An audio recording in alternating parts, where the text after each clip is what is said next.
بسم اللہ الرحمن الرحیم۔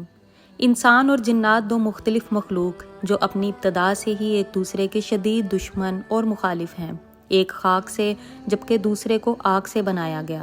لیکن کیا آتش اور خاک کا ملاپ ممکن ہے؟ کیا جن اور انسان آپس میں شادی کر سکتے ہیں؟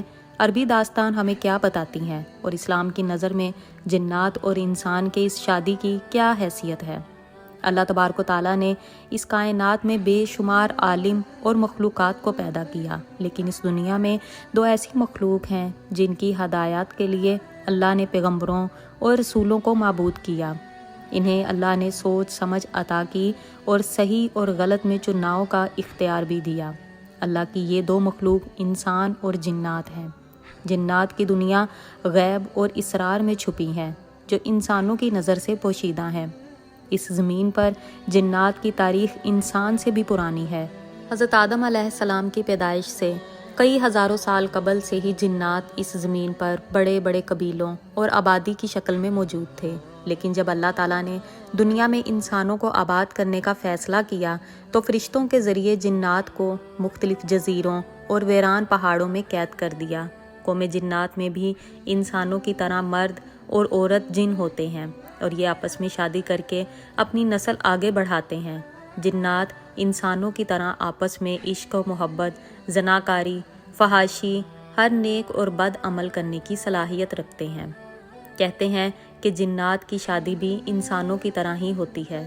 ان کی شادی میں بھی ڈھول، گانا بجانا اور رقص کیا جاتا ہے، یہاں تک کہ ان کی شادی میں سب سے بہترین کھانے پینے کا انتظام کیا جاتا ہے۔ ان کی شادیوں میں دوسرے قبیلے یا گاؤں کے جنات سرداروں کو مہمان کے طور پر دعوت دی جاتی ہے۔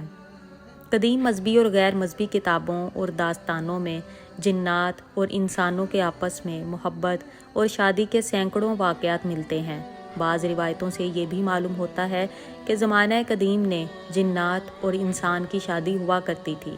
چنانچہ ملکہ بلقیس جو حضرت سلیمان علیہ السلام کی بیوی تھیں، ان کی ماں اور باپ میں سے ایک جن تھے۔ بہت سارے علماء اور فقیہین نے بھی جنات اور انسانوں میں شادی کرنے کو ناجائز قرار دیا۔ چنانچہ اس شادی کو ممنوع اور حرام قرار دینا اس بات کی دلیل ہے کہ ایسا ممکن ہے، اگر ممکن نہ ہوتا تو شریعت نے اس کے حلال یا حرام ہونے کا فتویٰ نہ لگایا جاتا۔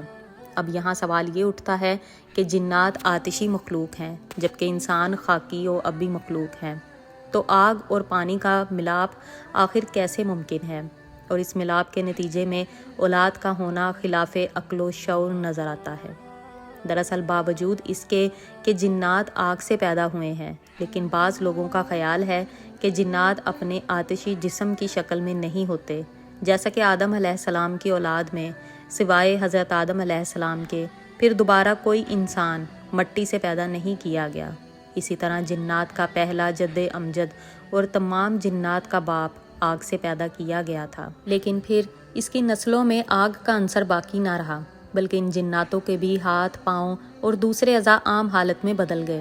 جیسا کہ ایک روایت میں رسول اللہ صلی اللہ علیہ وسلم نے بتایا کہ آپ کو نماز میں شیطان نظر آیا تو آپ نے اس کا گلا گھونٹا، آپ نے اس کی گردن کو کس کے پکڑ لیا، جس کی وجہ سے اس کے منہ سے لعاب دہن گر پڑا۔ حضور صلی اللہ علیہ وسلم نے اپنے ہاتھ میں اس کی زبان سے گرنے والے لعاب کو محسوس کیا جو بہت ہی ٹھنڈا تھا۔ شیطان کا لعاب ہونا اس بات کی دلیل ہے کہ وہ آگ سے نہیں دوسری حالت میں تبدیل ہو چکا ہے، ورنہ اس میں ٹھنڈک موجود نہ ہوتی۔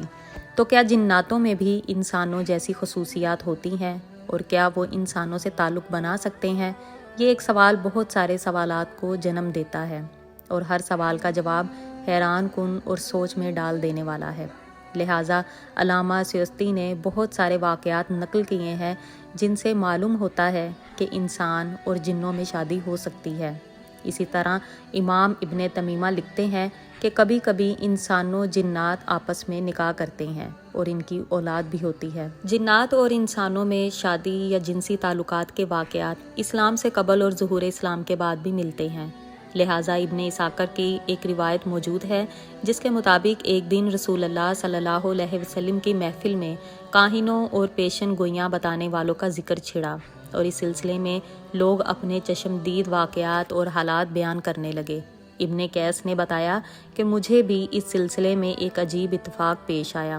ایام جاہلیت میں میرے پاس ایک لونڈی تھی جس کا نام خلصہ تھا۔ اس لونڈی نے ایک روز ہمیں بتایا کہ ان دنوں مجھ پر ایک عجیب حالت گزر رہی ہے اور میں ڈرتی ہوں کہ تم مجھ پر بدکاری اور حرام کاری کا الزام نہ لگا دو۔